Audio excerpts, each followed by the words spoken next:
he'll never believe this, but I was a little shy when I first met him just because he just had such a great reputation.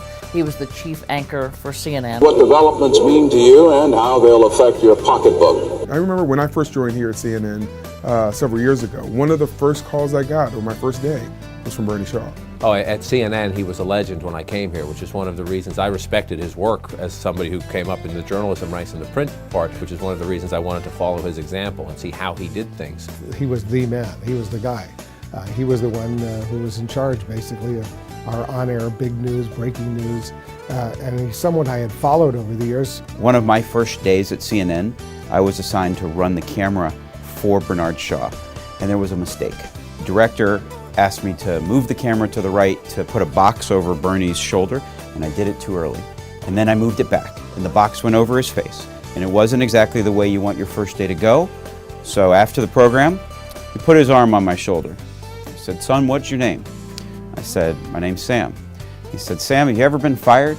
I said, "Well, no, not yet, Mr. Shaw." He said, "I don't think you're going to get fired today, but if you do, it builds character." Almost everyone in television news who is worth their salt's been fired at least once. So if it happens, I wouldn't worry too much about it.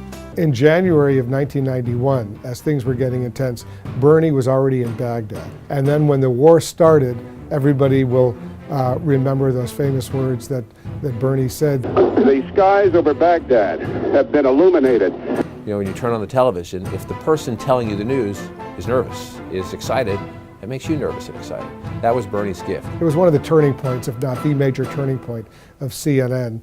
We look to Bernie as one of the very few black male voices on television, and particularly sitting in the anchor chair, that was all that. Some anchors, when they get to that status, they want it to be just them.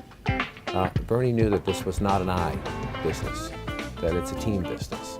And he was always gracious about that. He was the leader, but he was the leader of a team. I think it's well deserved. I think he really has been an inspiration, not only to black journalists, but to all journalists, including me. He is the television journalist that we all hope to be.